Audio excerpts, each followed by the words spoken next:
So connecting from meeting people in person to a concept that you talked about in your intro, which is about like how much time you spend in one place. I'm curious to get your thoughts on, how you think about like time in different places and how your thinking has evolved on that topic, both as you've digital nomaded more, and I guess now, maybe I'm making this too complicated, but now that you also have a newborn kid, that factors in as well. So just take me through how your thought process has evolved with that. Yeah, well, I guess that's something that's changed a lot in the last couple of months. First, for some reason, I just had this idea in the month of November, to email a different old friend every single day for the month of November, the one that I had lost contact with for over the past 10 years. That like, it was really rewarding to hear back from these guys that I hadn't, like from France, Panama, whatever, that I hadn't heard back from ages, and see what's new with them. And also reminded me like, man, I already have, like, I don't need to make new friends. I have plenty enough friends already, and the friends that I have, I should make more of. At the same time, I happened to read this book called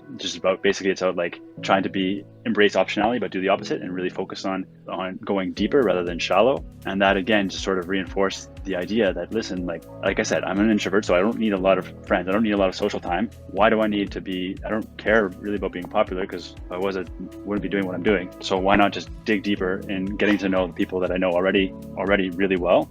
It's worked with my wife. It's going to work with my son, hopefully, and just keep it going with that. And that's how it's been going. And it's like sort of like a relief now that I don't have to spend this time worrying about making new friends, meeting new people. Obviously, you do. It just comes with just life in general, and that's like, it's fun. But I think it's more rewarding at the end of the day just to go deep with people or activities or anything, right? Yeah, I mean, I've been thinking about this concept a lot in my own life, both on the location side and on the relationship side. And on the location side, it's been traveling much slower. And my long-term plan is to have Bali be my home base, where I'll spend 9 months out of the year. But in the shorter term, before I can get there, it's like spending 3 to 6 months in any given place, as opposed to like 4 to 8 weeks, which is how I did it when I first started traveling, which is fast. And I mean, as you probably know, like trying to build lasting relationships in 1 to 2 months, it almost feels, sometimes it can feel not really worth it, because you know you're going to be gone. You may not connect with that person for a long time in person. Yeah, like us.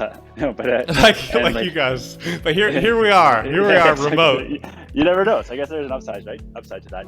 Exactly. And the other thing is, like, for meeting other people, it also helps, right? Because if you're like zooming through the Canary Islands for 5 weeks, right? Local people there are gonna be like, oh, cool, this guy is a cool guy, but he's only here 5 weeks. I'm not gonna invest myself in our relationship, right? Here in South Africa, right? The first year we had a hard time meeting people, right? They're like, oh man, these are just some like Canadian people that are coming by. They're just coming here to take advantage of the cheap everything, drink some wine, and then leave. But the second year we came back, third year, now this is our fourth year. Now they're like, oh wait, these are actually like our people. And now we're like enmeshed with the community and feel like we have really good friends, and it feels like, yeah, much better, right? So I think that's your points well made, and gotta check out Bali still. Well, I've been thinking about, or I mean, something I've done and implemented that I may have told you on our previous call. It's been one of the most impactful changes I've made in my life in the last couple of years, I guess since COVID, which is doing recurring calls with a lot of my favorite people all over the world. Since I've been traveling, most of my favorite people, I guess kind of to your point, it's like I've met people that I love. Difficult to keep in touch with those people because we may not be in the same city. And so I've just set up like recurring calendar events every month or 3 months or 6 months. Like we each get a calendar notification and we hop on a Zoom call. And it's been an amazing way to take a world where sometimes people can feel so far away and you feel very disconnected. And it now feels like I have a whole like tribe of people who I talk to on a regular basis, even though they're all over the place. And I'm obsessed with it. I tell everybody about it. Really? And I'm singing the praises. It's like my religion now.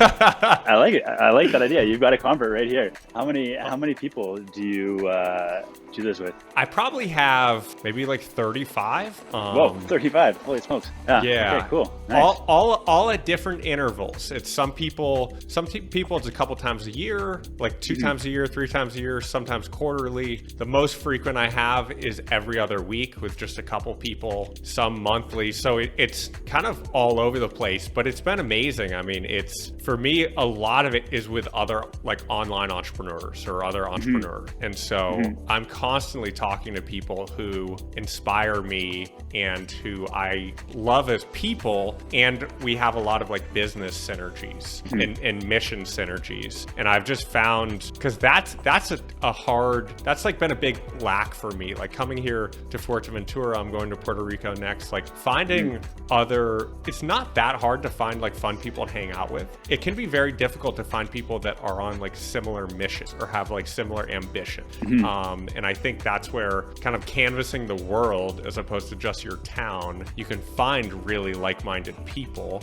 And even on a broader level, I think for anyone who feels like they're in a community where like, this is not my tribe, this is not my like-minded group, like especially kids, like you can find those people online where you can get in touch with almost anyone. You can set up a call, and if you hit it off, you can keep talking. So I think regardless of your interests, like you can build a tribe remotely, even if you're not Nomad. I see your point. It sounds a bit Zuckerbergian to me, a little bit. Like I'm living in the metaverse. Exactly. Hey, good for you, man. Like, I think, but the one thing is that doing so, right, it enables you, or it makes you more likely to meet a person at some point, right? So that if you like, for sure, if you keep in touch, then because I really think that there's still something different about hanging out with someone, going for a hike with them, whatever, doing a workout with them, than to just 100%. Like shoot the shit over some technology.